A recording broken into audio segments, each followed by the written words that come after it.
नमस्कार, मैं आशीष VCN news के हिंदी समाचारों में आप सभी का स्वागत करता हूं। खबरों की ओर बढ़ने से पहले आइए नजर डालते हैं आज की सुर्खियों पर। किसानों के बंद का जिले में खासा असर। प्रहार ने राजकमल चौक बंद करवाया। मोर्शी में सीएम के पुतले जलाए। सिटीलैंड और बिजीलैंड में शिव सैनिकों ने किया जम के बवाल।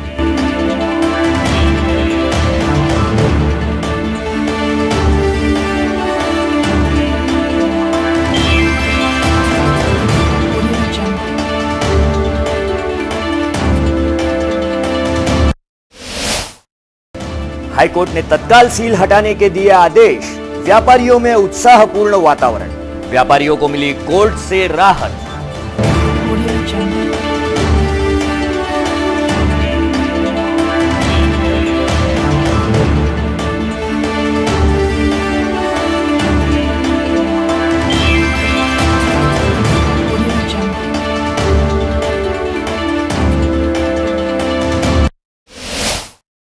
किसानों को न्याय दिलाने के लिए कई संगठन तथा राजकीय पक्ष सामने आए।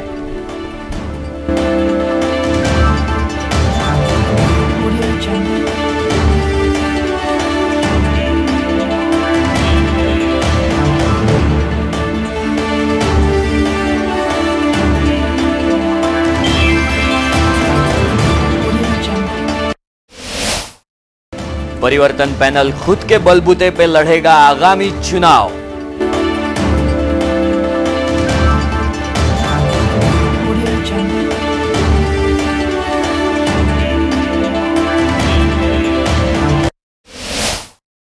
पीडीएमसी नवजात शिशुओं की मौत के बारे में नया सबूत उजागर। तो वहीं दूसरी ओर अच्छे दिन के जुमले को 3 साल पूरे हुए।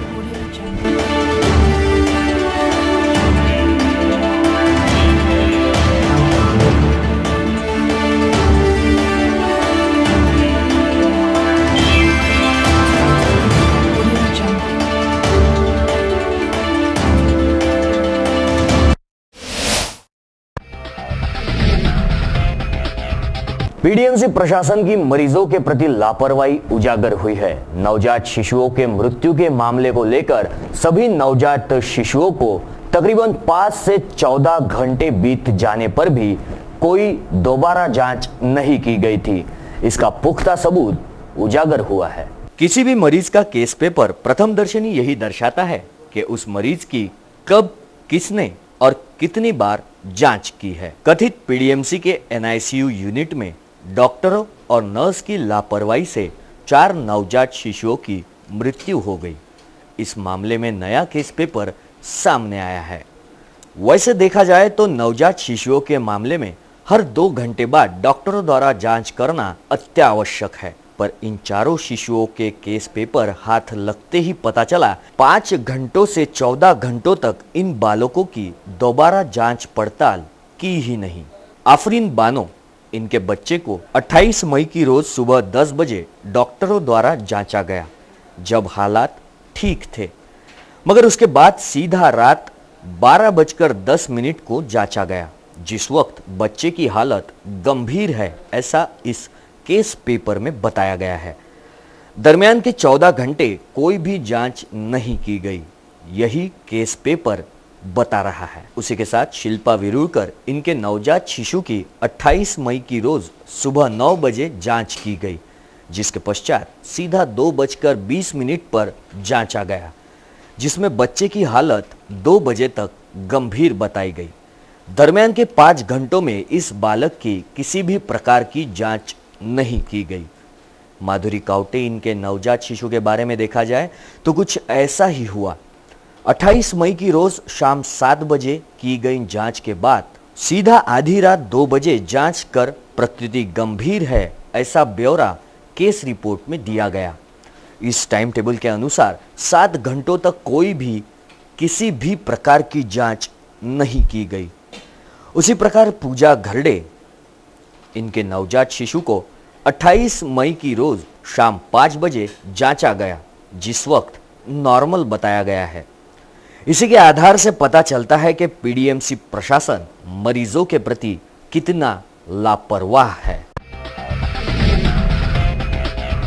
इसी के साथ बढ़ते अगली खबर की ओर। किसानों को कर्ज माफ करने की प्रमुख मांग को लेकर किए गए रास्ता रोको आंदोलन के दौरान कांग्रेस कार्यकर्ताओं द्वारा एसडीओ इब्राहिम चौधरी को एक ज्ञापन सौंपा गया। तो वहीं दूसरी ओर आंदोलन में शामिल न होने का गुस्सा कुछ लोग मजलूमों पर उतारते नजर आ रहे हैं। सदियों से भारत यह कृषि प्रधान देश रहा है। भारत का किसान रोजमर्रा की जिंदगी में अपनी फसल मेहनत से करता है। किसान के उगाए हुए फसल से ही भारतवर्ष के व्यापारियों का उच्चांक चलता है। अगर ये कहा जाए कि किसानों द्वारा उगाए गए फसल से हर इंसान का पेट भरता है तो यह कतई गलत साबित नहीं हो सकता। बावजूद इसके आज उन्हीं किसानों पर भूखमरी की नौबत आन पड़ी है। देखा गया है कि कई वर्षों से बेमौसम हुई बरसात के चलते किसानों की फसलों का भारी तादाद में नुकसान हुआ है। इस नुकसान का मुआवजा शासन से अभी तक नहीं आया है। किसानों से जुड़े सारे मसले ज्यों के त्यों बस्ते में पड़े हैं, जिसकी वजह से आज के किसान को ना तो किसी साहूकार से कर्ज लेना पड़ रहा है, ना तो बार बार किसी बैंक को दस्तक देना पड़ता है। किसानों द्वारा लिए गए इस साहूकारी कर्ज तथा बैंकों द्वारा लिए गए कर्ज का भुगतान न करने पर इस गरीब किसान के सामने केवल एक ही रास्ता बचता है और वो होता है फांसी का फंदा, जिससे पैदा होती है किसान आत्महत्या की कहानी और यहीं से शुरू होता है दर्द का सफर। कौन जिम्मेदार है किसानों की बढ़ती खुदकुशी का? कौन जिम्मेदार है उनके दर्दनाक कहानियों का? कौन जिम्मेदार है उनके दर्द का? कौन जिम्मेदार है किसानों के परिवार का? क्या केंद्र सरकार इस मामले को वाकई में कभी गंभीरता से लेगा? क्या सरकार इन बेबस किसानों के घर के दीप जला पाएगी? कब दर्द बटेगा इन मासूमों का? कब अच्छे दिन आएंगे? ये एक महत्वपूर्ण सवाल केंद्र सरकार के मंजिल को दस्तक देता है। किसानों की प्रलंबित विविध मांगों को लेकर आज कांग्रेस के विधायक यशोमती ठाकुर के नेतृत्व में रास्ता रोको आंदोलन राहटगांव टी पॉइंट पर किया गया।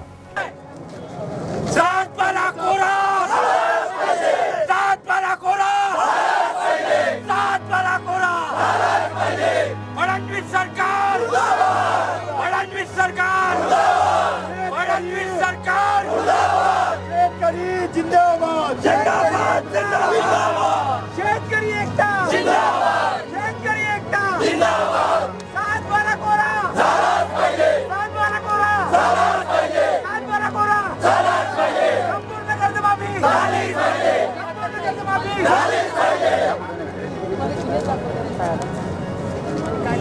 अभी नाही अभी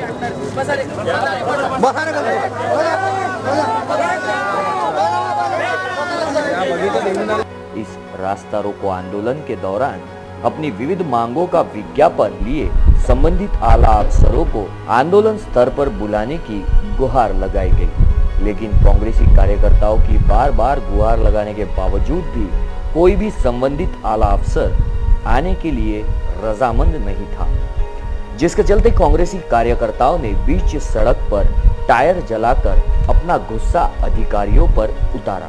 टायर अग्निकांड के चलते बदसर 3 घंटे यातायात को बंद रखा गया। घटना की जानकारी मिलते ही पुलिस के सारे आला अफसर मौका वारदात पर पहुंचे, जहां उन्होंने स्थिति पर नियंत्रण पाया। कुछ देर पश्चात एसडीओ इब्राहिम चौधरी आंदोलन स्थल पर पहुंचे, जहां पर विधायक यशोमती ठाकुर तथा कांग्रेस के कार्यकर्ताओं ने एसडीओ को किसानों की विविध मांगों पर विज्ञापन सौंपा।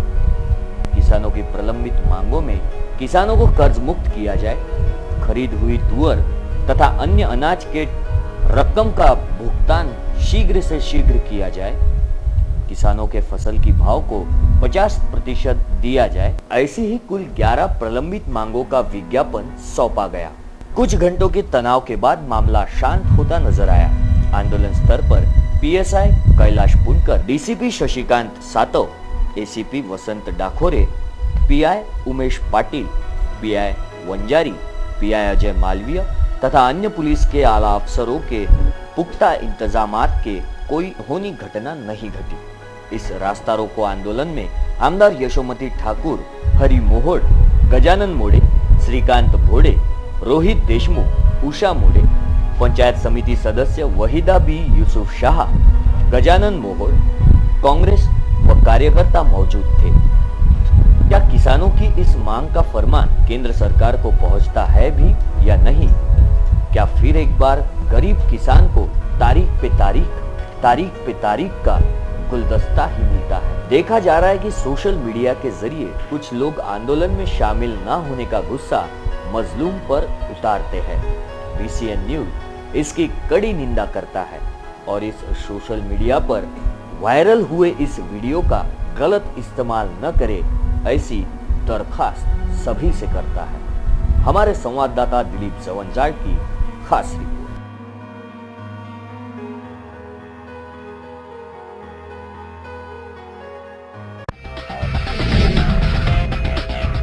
इसके साथ बढ़ते अगली खबर की ओर। प्रहार संगठन एवं आम आदमी पार्टी द्वारा राजकमल की सभी दुकानें बंद कर किसानों के आंदोलन को समर्थन करने की विनती की गई। किसानों को न्याय मिलने के लिए कई संगठन तथा राजकीय पक्ष सामने आते नजर आ रहे हैं। पिछले कई अरसे से किसानों की प्रलंबित मांगों को लेकर देश भर में देशव्यापी आंदोलन जारी है। किसानों के हित के लिए कई संगठन तथा विविध राजकीय पक्ष किसानों को न्याय दिलाने के लिए सामने आते दिखाई दे रहे हैं। आज अमरावती शहर में एक तरफ किसानों के न्याय के लिए रास्ता रोको आंदोलन किया जा रहा है, तो दूसरी ओर शहर में 5 जून की रोज प्रहार संगठन तथा आम आदमी पार्टी की ओर से राजकमल से सिटी कोतवाली परिसर की सभी दुकानें बंद करने की विनती दुकानदारों से की गई। प्रहार संगठन तथा आम आदमी पार्टी ने सभी व्यापारियों को किसानों के हित के लिए उन्हें न्याय दिलाने के लिए किसान आंदोलन में सहभाग लेने की दरख्वास्त की। प्रहार तथा आप संगठन के करीब 50 कार्यकर्ताओं ने अपने आप को शहर कोतवाली पुलिस के हवाले कर दिया, जहां कोतवाली पुलिस ने पूछताछ कर सभी को रिहा किया है। इस बंद मुहिम ऐलान के दौरान प्रहार के चंदू खेड़कर, रोशन देशमुख, राहुल ठाकरे, गजानन मुगल, घनश्याम ठाकुर, संजय तांबे और आम आदमी पार्टी की ओर से प्रमोद कुचे, रंजना बांबर्डे, रोशन अरडक, रितेश तिवारी समेत बड़ी तादाद में कार्यकर्ता मौजूद थे। इस अवसर में प्रहार के चंदू खेड़कर तथा आपके प्रमोद कुचे ने अधिक जानकारी दी। Dilip Jawanjal, VCN news, Amravati. त्याच्यासाठी शेतकऱ्यांनी संप पुकारलेला आहे। या जगातलं, या देशातलं असं एकमेव राज्य आहे महाराष्ट्र राज्य की या राज्यात शेतकऱ्यांनी संप पुकारलाय। त्याचं जे दुखणं आहे, त्याच्या ज्या वेदना आहेत, त्याच्या ज्या कळा आहेत, त्या अंताला पोहोचल्या।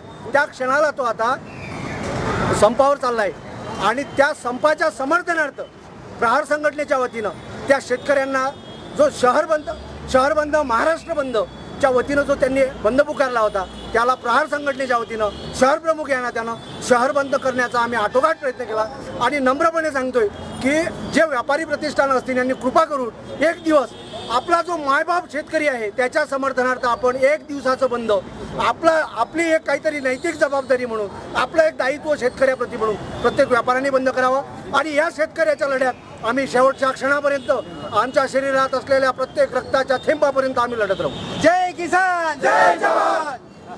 1 जून पासून जो संप पुकारण्यात आला, पूर्ण ह्याच्यामध्ये महाराष्ट्रामध्ये आंदोलन सुरू आहे।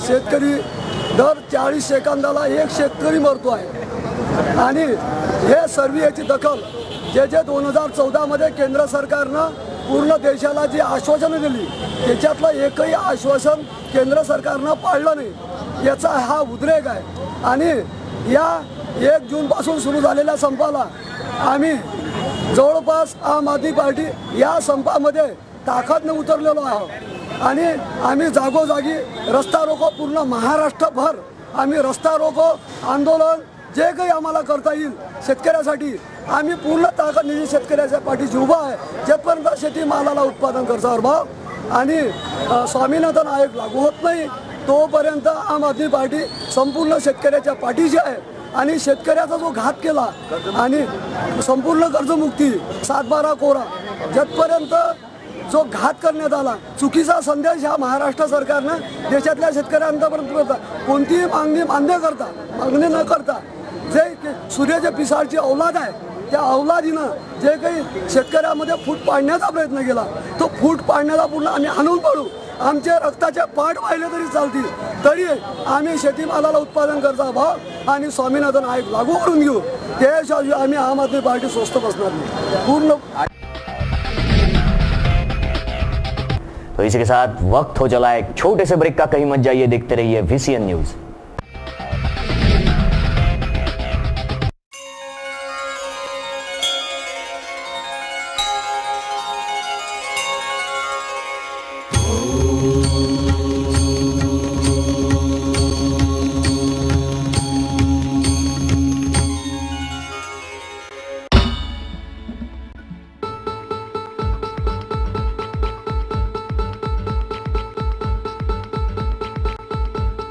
घरची शान घरचा मान घराकडे तिचे सर्व ध्यान, कोण आहे ती अहो हो कोण आहे ती गृहलक्ष्मी गृहलक्ष्मी।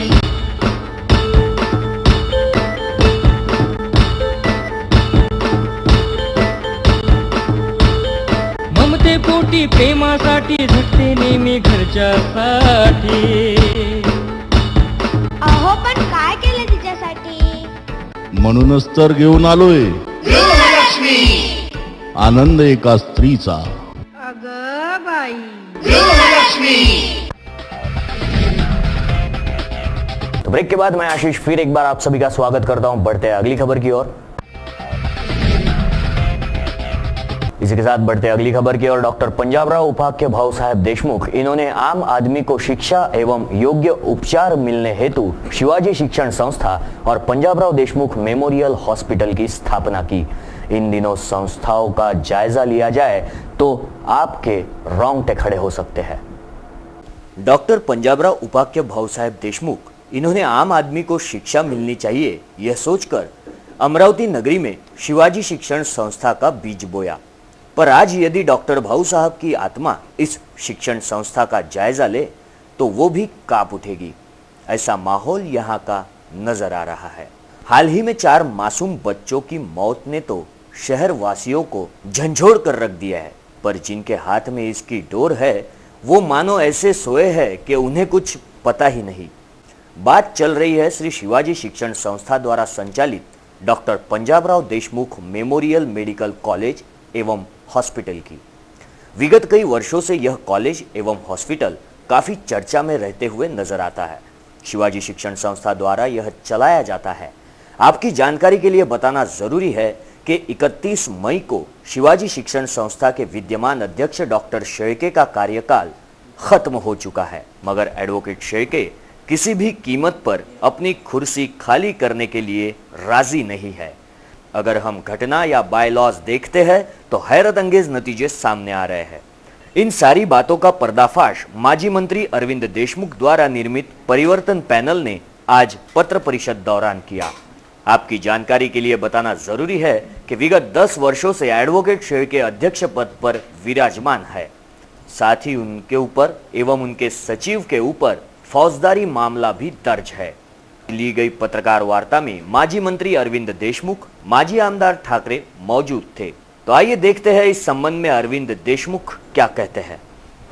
त्या पत्रकार परिषदेमध्ये आम्ही आमची बाजू संस्था परिवर्तन पॅनलची बाजू मांडली आणि त्या संदर्भात आमची भूमिका काय आहे, ही निवडणूक आम्ही का लढतोय, कसे कुठले प्रकार गैरप्रकार संस्थेमध्ये सुरू आहेत आणि प्रशासकीयरित्या संस्था पूर्णतः कशी थांबलेली आहे, प्रशासन कसं ठप्प आहे, या संदर्भातली भूमिका या पत्रकार परिषदेच्या माध्यमातून लोकांच्या समोर विशेषतः मान्य आजीवन सभासदांच्या समोर आम्ही मांडण्याचा प्रयत्न केला।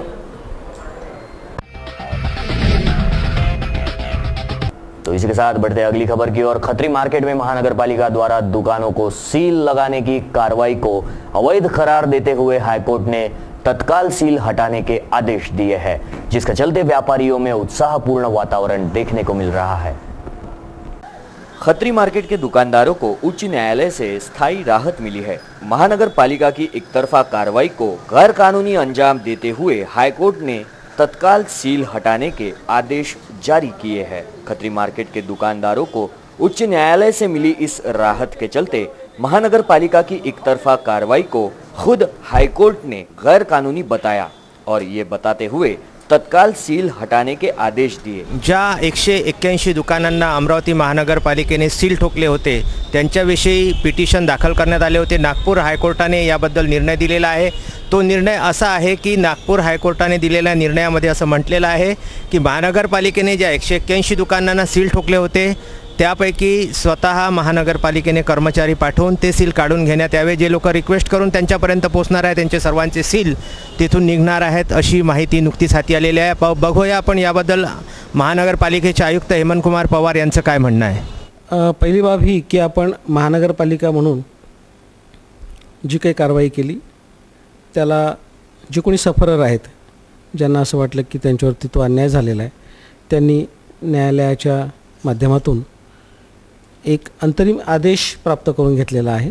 तो काही अंतिम आदेश नव्हे आणि आपण न्यायालयाच्या या निर्णयाचा आदर करतो। त्याप्रमाणे सुरुवातीला जसे न्यायालयाचे आदेश आले होते की 24 तासामध्ये त्यांच्या उपजीविकेचं ते साधन असल्यामुळे ते ओपन करून द्यावे, त्याप्रमाणे आपण 24 तासात ते ओपन करून दिलेलं आहे।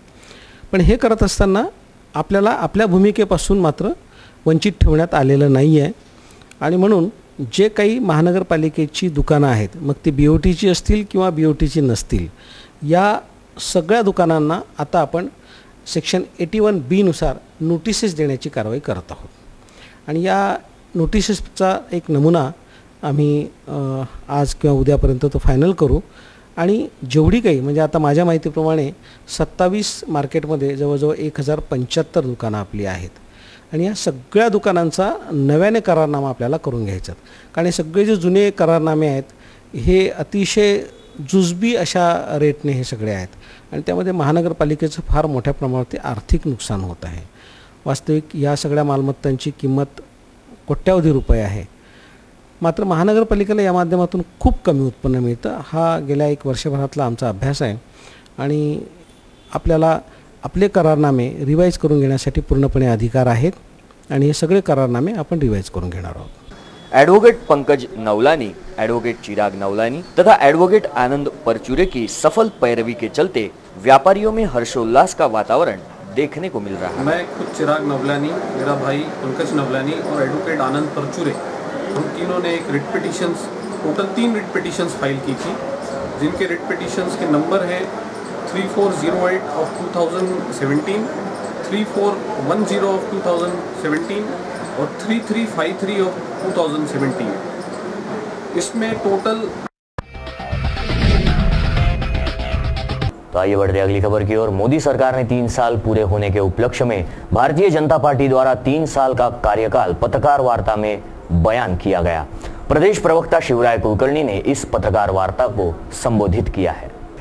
पंतप्रधान नरेंद्र मोदी यांच्या नेतृत्वाखालील भारतीय जनता पार्टीच्या आघाडी सरकारने लोकसभा निवडणुकीत आपल्या जाहीरनाम्यामध्ये जी आश्वासनं दिलेली होती केवळ त्याच आश्वासनांची नाही तर त्याही बाहेर जाऊन अनेक आश्वासनांची पूर्तता या सरकारने 3 वर्षाच्या काळामध्ये केला आहे। 26 मे रोजी मोदीजींच्या सरकारला 3 वर्ष पूर्ण झाले आणि या 3 वर्षाच्या पूर्तीनंतर मोदीजींच्या सरकारने जी काही कामं केली त्या कामाचा लेखाजोखा आणि त्या कामाचा हिशोब हा जनतेपर्यंत मांडण्याचं काम या राज्यातले आणि या देशातले जे कोणी लोकप्रतिनिधी आहेत, पक्षाचे पदाधिकारी आहेत ते सगळे पक्षाचे पदाधिकारी करत आहेत। जनतेने भरभरून मतदान मोदीजींना केलं, भारतीय जनता पार्टीला निवडून दिलं आणि त्या जनतेसाठी आम्ही उत्तरदायी आहोत आणि त्याच भावनेने जनतेपर्यंत मोदीजींनी केलेली कामं ही पोचवायची त्या भावनेने आज ही पत्रकार परिषद आयोजित केलेली आहे।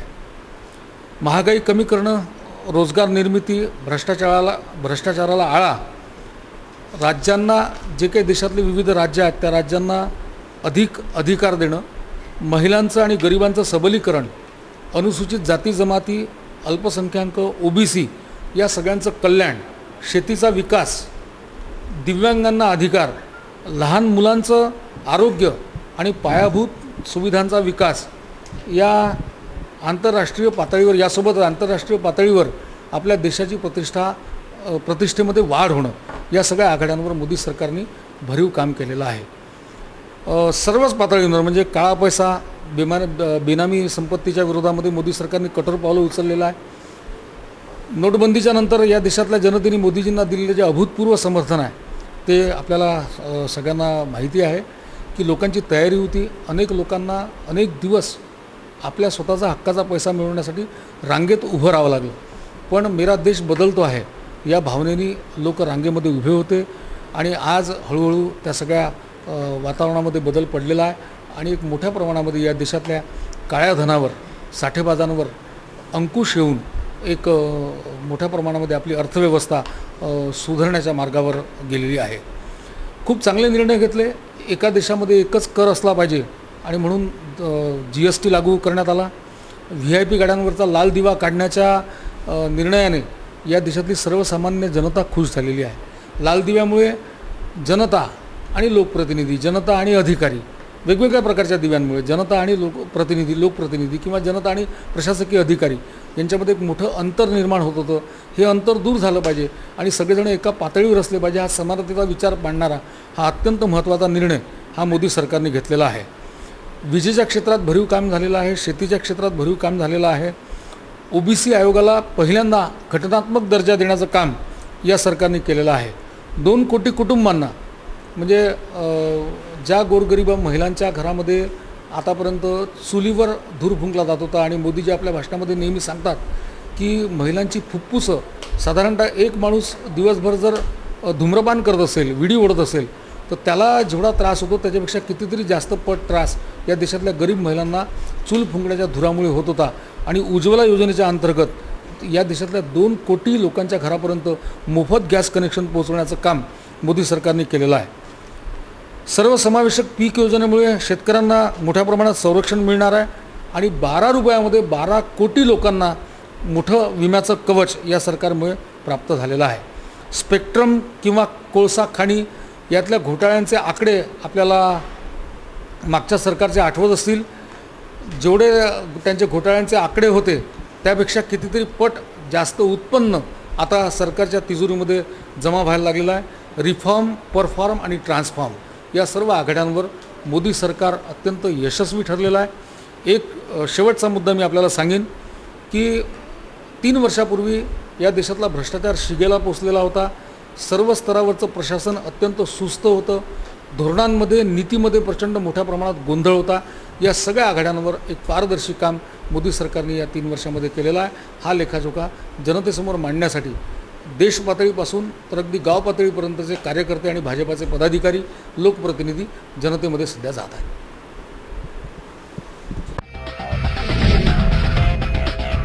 तो हिंदी समाचारों में रुकने से पहले आइए फिर एक बार नजर डालते हैं आज की सुर्खियों पर।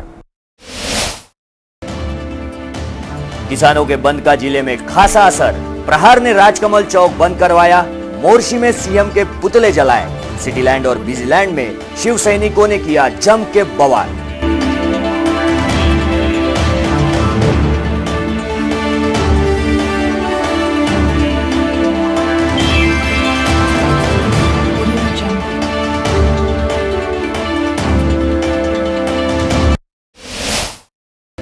हाईकोर्ट ने तत्काल सील हटाने के दिए आदेश। व्यापारियों में उत्साहपूर्ण वातावरण। व्यापारियों को मिली कोर्ट से राहत।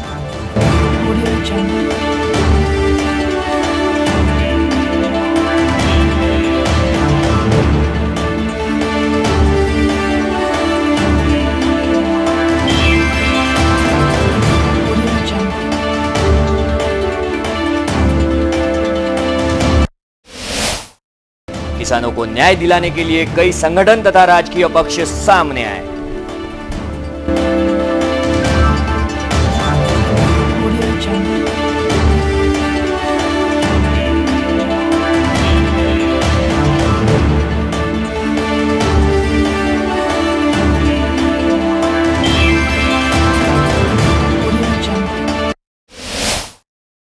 परिवर्तन पैनल खुद के बलबूते पे लड़ेगा आगामी चुनाव।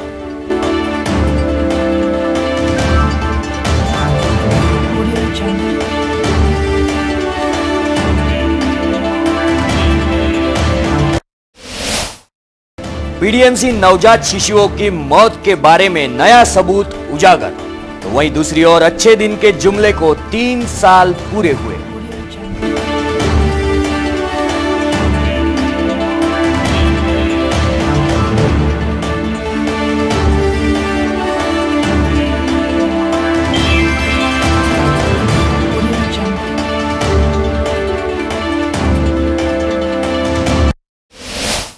विदर्भ से जुड़ी तमाम खबरों के लिए देखते रहिए VCN न्यूज। नमस्कार।